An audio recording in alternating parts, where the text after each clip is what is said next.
All right, let's talk about something that's on every parent's mind, keeping our kids safe on the road.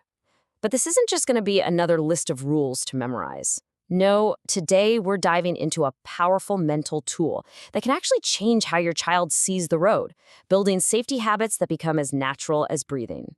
So let me just start by asking this. Does your child see the road the same way you do?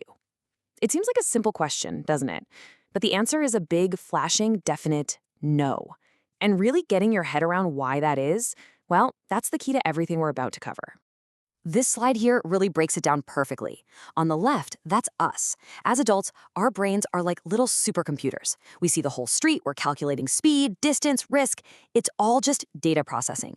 But for a child, look at the right. It's a completely different world. Their field of view is literally narrower. They can't judge speed well at all. And their first instinct isn't to analyze, it's to act. That's why we can't just give them rules. We have to give them a whole new way of seeing. So how do we do that? Well, this brings us to the single most important idea in this entire explainer. We need to shift our thinking. We need to stop teaching a list of rules and start installing an algorithm. You know, a simple automatic process that just runs in their head every single time they step up to a curb. This quote from our source material just hits the nail on the head. Safety on the road is not knowledge, but a skill of automatic behavior. Think about that for a second. It's not a test they can cram for. It's all about building mental muscle memory. So the real question is, how do we build that muscle? We build it with this, the crossing algorithm. It's just 4 simple steps, but they have to happen in this exact order every single time. 1, stop.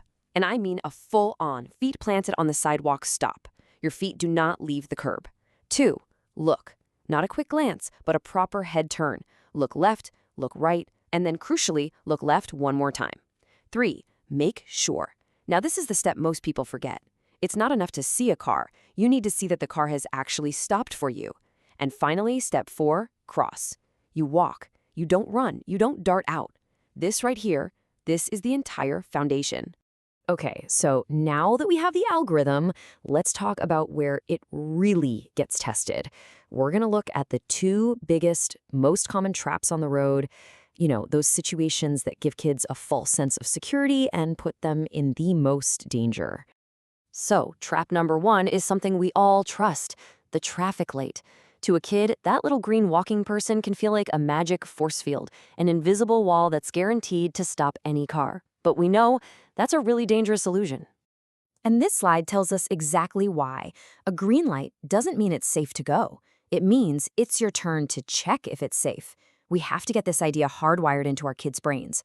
A green light is simply the signal to run the algorithm. Stop, look, make sure, because the driver could be distracted or trying to beat the light. The light gives you permission to cross, but it's your own eyes that give you protection. Now for the second major trap, and this is one of the most common dangers out there for kids, the parked car. Any car that's just sitting there creates these huge blind spots for both the child and for other drivers. So for this, we need to teach some absolute non-negotiable rules. As you can see, you never ever dart out from between parked cars. We have to teach them the idea of dead zones. If you can't see the driver's face in their car, then they definitely can't see you. This is so important around buses too. You don't cross in front of it, you don't cross behind it. You wait for that bus to pull completely away, giving you a crystal clear view of the road. And the most important rule of all, always, always, always assume the driver cannot see you. Okay, so we know the algorithm and we know the traps, but how do we actually teach the stuff so it sticks? Well, this is where your role as a parent becomes absolutely critical. You are the coach. Your words and your actions are literally programming their safety instincts. And the good news is, the teaching method is surprisingly simple. It's built on just these 3 things. First, practice. This isn't a lecture you give at the kitchen table. It has to happen on a real sidewalk, next to a real road. Second, repetition. Every single time you cross the street together is a training session. No days off. And third, and this is the real secret sauce, commenting. You have to become a sportscaster for safety. You narrate every single step out loud. Okay, we're stopping at the curb. Now I'm looking left. Now I'm looking right. Looking left again. Oh, see that car? It's stopping for us. Great. Now it's safe to walk across. Think of this slide as a mirror for us parents. On the left, that's what we do by mistake, right? We're on our phones, we're in a rush, we're just pulling our kids along on autopilot. But on the right, that's the goal. We're present, we're narrating the process, we're treating every crossing like a lesson. And every single time you choose an action from the right column over the left, you are literally carving that safety algorithm deeper into their brain. So, after all this practice, how do you actually know if it's working? I mean, how can you tell if your child is really ready for a little more independence, like walking to a friend's house? Well, there's a pretty simple way to check. The key question you need to answer is this. Are these skills truly automatic?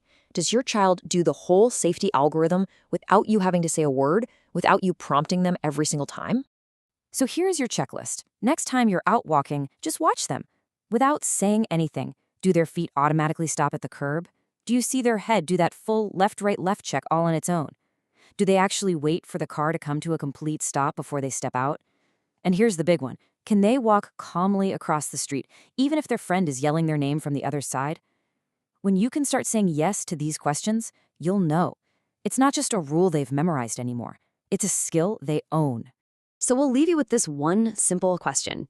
Don't try to teach all of this tomorrow. That's just overwhelming. Just pick one thing. Maybe it's narrating the head check out loud. Maybe it's focusing on making sure you both wait for the car to come to a full and complete stop. What is the one part of this algorithm that you're going to practice the next time you walk out the door together? Because that one small, conscious choice, that's how you start building a lifetime of safety.